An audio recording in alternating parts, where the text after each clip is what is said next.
नमस्कार दोस्तों, आज की हमारी कहानी है संयुक्त परिवार। यह रिश्ता मुझे हर तरह से ठीक लग रहा है, बस ऋतु आ जाए तो इसे ही फाइनल करेंगे, किशोर ने अपनी पत्नी राधा से कहा। पहले ऋतु हाँ तो करे, परेशान कर रखा है इस लड़की ने, अच्छे भले रिश्ते में कमी निकाल देती है। संयुक्त परिवार सुनकर ही भड़क जाती है। अब की बार मैं उसकी बिल्कुल नहीं सुनूंगी। और फिर यह रिश्ता उसकी शर्तों पर खरा भी तो उतर रहा है। पता नहीं कि अचानक क्या जिद चढ़ गई है कि बड़े परिवार में विवाह नहीं करेगी। क्या हो गया है इन लड़कियों को, राधा ने कहा। तुम्हें तो पता ही है ना, यह सब उसकी बेस्ट फ्रेंड निशा का किया धरा है। ऐसी कहाँ थी हमारी बेटी, पर आजकल के बच्चों पर तो दोस्तों का प्रभाव इतना ज़्यादा रहता है कि पूछो मत, किशोर जी बोले। दोनों पति पत्नी चिंतित और गंभीर मुद्रा में बातें कर रहे थे कि ऋतु ऑफिस से आ गई। माता पिता का गंभीर चेहरा देखकर चौंक गई, फिर हंसते हुए बोली, फिर कोई रिश्ता आ गया है क्या? उसके कहने के ढंग पर दोनों को हंसी आ गई। पल भर में माहौल हल्का फुल्का हो गया। तीनों ने साथ में बैठकर चाय पी। फिर किशोर का इशारा पाकर राधा ने कहा, इस रिश्ते में कोई कमी नहीं लग रही है। यहीं जयपुर में ही लड़के के माता पिता अपने बड़े बेटे बहू के साथ रहते हैं। छोटा बेटा मुंबई में ही कार्यरत है, प्राइवेट कंपनी में प्रोडक्ट मैनेजर है। ऋतु पल भर सोचकर मुस्कुराती हुई बोली, अच्छा वहाँ अकेला रहता है, फिर तो ठीक है, बस उसके माता पिता बार बार मुंबई ना पहुँच जाएं। क्या बकवास करती हो ऋतु? ऋतु की माँ को गुस्सा आ गया था। उनका बेटा है, क्या वह वहाँ नहीं जा सकते? कैसी हो गई हो तुम? यह सब क्या सीख लिया है? हम आज भी तरसते हैं कोई बड़ा हमारे सिर पर होता तो कितना अच्छा होता, पर सबका साथ सालों पहले ही छूट गया। और एक तुम हो। क्या ससुराल में बस पति से मतलब होता है? बाकी रिश्ते भी तो होते हैं, उनकी भी एक मिठास होती है। नहीं माँ, मुझे घबराहट होती है, निशा बता रही थी। उस लड़की की कोई बात मत करो, हमारी अच्छी भली बेटी का दिमाग खराब कर दिया है। हमारे परिवार में हम तीन ही हैं। थोड़े दिन पहले तुम जॉइंट फैमिली में हर रिश्ते का आनंद उठाना चाहती थी, पर इस निशा ने अपनी नेगेटिव बातों से तुम्हारा दिमाग खराब कर दिया है। ऋतु को भी गुस्सा आ गया और वह पैर पटकती हुई अपने रूम में चली गई। किशोर और राधा सिर पकड़े बैठे थे। निशा की शादी 6 महीने पहले ही दिल्ली में हुई थी। उसके ससुराल में सास ससुर और पति नीरज थे। समृद्ध परिवार था। निशा भी अच्छी जॉब में थी। ऋतु से ही निशा के हालचाल मिलते रहते थे। दिन भर दोनों व्हाट्सएप पर चैट करती रहती थी। अक्सर छुट्टी वाले दिन दोनों की बातें राधा के कानों में पड़ती थी तो वो मन ही मन बेचैन होती थी। उन्होंने अंदाज़ा लगा लिया था कि निशा सास ससुर की, यहाँ तक कि नीरज की भी कमियां निकाल कर सुनाती रहती है। वो उसकी बेस्ट फ्रेंड थी ही, उसके खिलाफ एक शब्द भी सुनना ऋतु को मंजूर नहीं था। फिर भी ऋतु को हर बात माँ से शेयर करने की आदत थी, इसलिए वह निशा की कही बातें उन्हें खुद ही बताती रहती थी।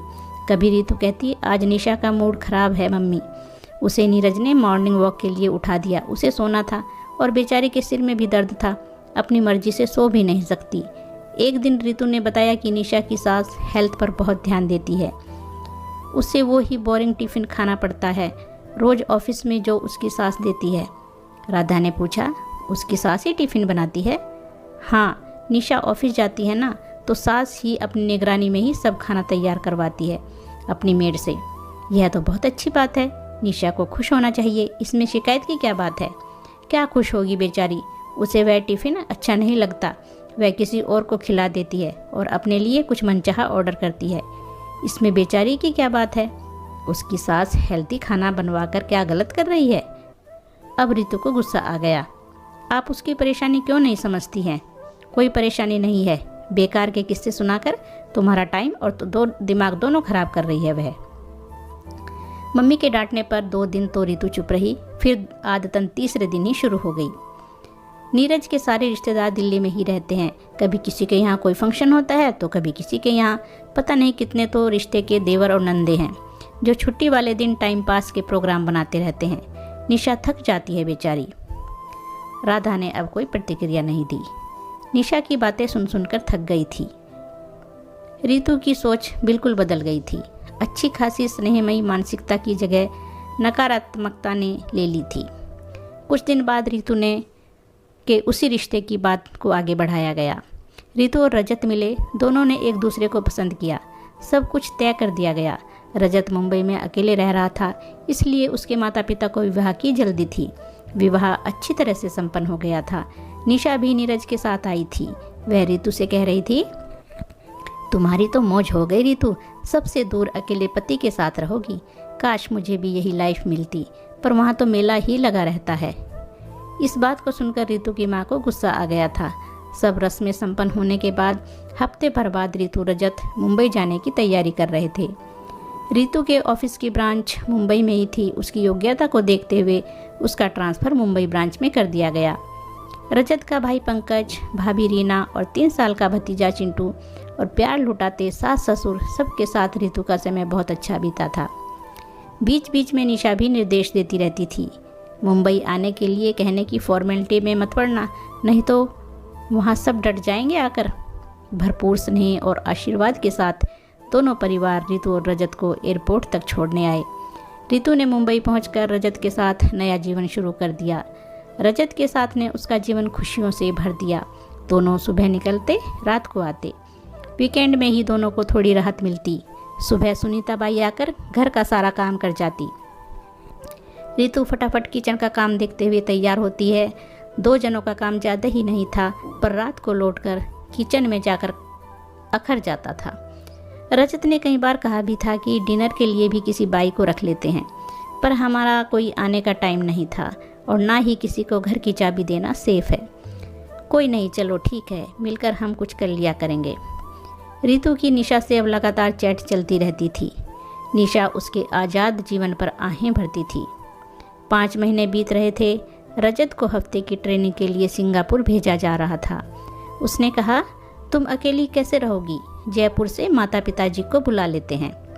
वैसे भी अभी तक घर से कोई नहीं आया है हमारे पास। नहीं, मैं अकेली कहाँ, निशा का मन बहुत कर रहा है, आने का मूड है उसका, आ जाएगी। माता पिताजी को तुम्हारे लौटने के बाद बुला लेंगे।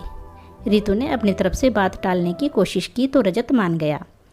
रितु ने मौका मिलते ही निशा को फ़ोन किया, अपना प्रोग्राम पक्का रखना, कोई बहाना नहीं। अरे पक्का है, मैं पहुंच जाऊंगी, मुझे भी इस भीड़ से छुट्टी मिल जाएगी, तेरे पास शांति से रहूंगी।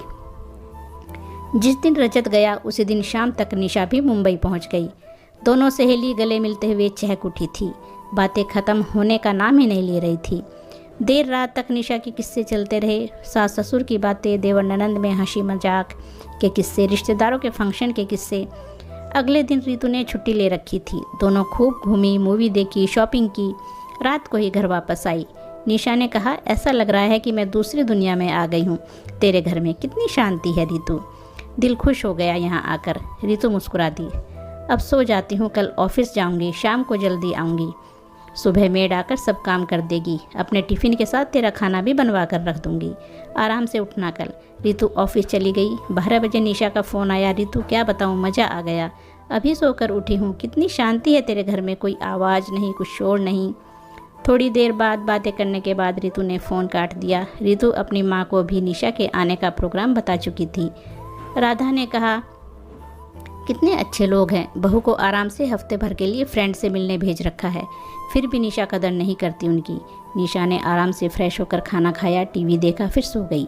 शाम को रितु आई तो दोनों ने चाय पीते हुए ढेरों बातें की। निशा की बातें ख़त्म ही नहीं हो रही थी। अचानक निशा ने कहा, तू भी तो बता, कुछ किस्से सुना। बस किसकी बात बताऊं, हम दोनों ही तो हैं यहाँ। सुबह जाकर रात को आते हैं, पूरा हफ्ता ऐसे ही भागते दौड़ते बीत जाता है। बस वीकेंड पर ही टाइम मिलता है। घर में तो कोई बात करने के लिए भी नहीं होता। हाँ, कितनी शांति है यहाँ। वहाँ तो घर में घुसते ही सासू माँ चाय नाश्ता खाने की पूछताछ करने लगती है। मैं तो थक गई हूँ, वहाँ आए दिन कुछ ना कुछ चलता रहता है। रितु आज अपने ही मनोभाव पर चौंकी। उसने दिल में एक उदासी सी महसूस की। उसने निशा की बातें सुनते हुए डिनर तैयार किया। बीच बीच में निशा के पति और उसके सास ससुर फ़ोन करते रहते थे। दोनों जब सोने गई तो दोनों के मन में अलग अलग तरह के भाव उत्पन्न हो रहे थे। निशा सोच रही थी, वाह क्या बढ़िया लाइफ जी रही है रितु, घर में कितनी शांति है, ना कोई शोर, ना कोई आवाज़, ना ही किसी की दखलंदाजी। ये क्या खाना है, कहाँ जाना है, अपनी मर्जी से कुछ भी करो, वाह क्या लाइफ है। उधर रितु सोच रही थी कि निशा इतने दिनों से ससुराल का रोना रो रही है कि काश मैं अकेली रह पाती, पर मुझे तो समझ नहीं आ रहा है कि अकेले रहने में क्या सुख है। यहाँ तो हम दोनों के अलावा सुबह बस बाई दिखती है जो मशीन की तरह काम करके चली जाती है। हमारी चिंता करने वाला कोई भी नहीं है यहाँ। मायके में भी हम तीनों ही थे, कितना शौक था मुझे संयुक्त परिवार की बहू बनकर हर रिश्ते का आनंद उठाने का। यहाँ हर वीकेंड में किसी मॉल में या कोई मूवी देखकर छुट्टी बिता लेते हैं। घर आते हैं तो थके हुए, कोई भी अपना नहीं दिखता। इस अकेले संसार में ऐसा क्या सुख है जिसके लिए निशा तरसती रहती है? ऐसे अकेलेपन का क्या फ़ायदा जहाँ ना देवर की हंसी ठिठोली हो और ना ही ननंद की छेड़खानी और ना ही सास ससुर की डांट और उनका स्नेह भरा संरक्षण। दोनों सहेलियाँ एक दूसरे के जीवन के बारे में सोच रही थी, पर रितु मन ही मन फैसला कर चुकी थी कि वह कल ही सुबह ही जयपुर फ़ोन कर ससुराल से किसी न किसी को आने के लिए ज़रूर कहेगी। उसे भी जीवन में हर रिश्ते की मिठास को महसूस करना है। अचानक उसकी नज़रें निशा की नज़रों से मिली तो दोनों हंस दी। निशा ने पूछा, क्या सोच रही थी?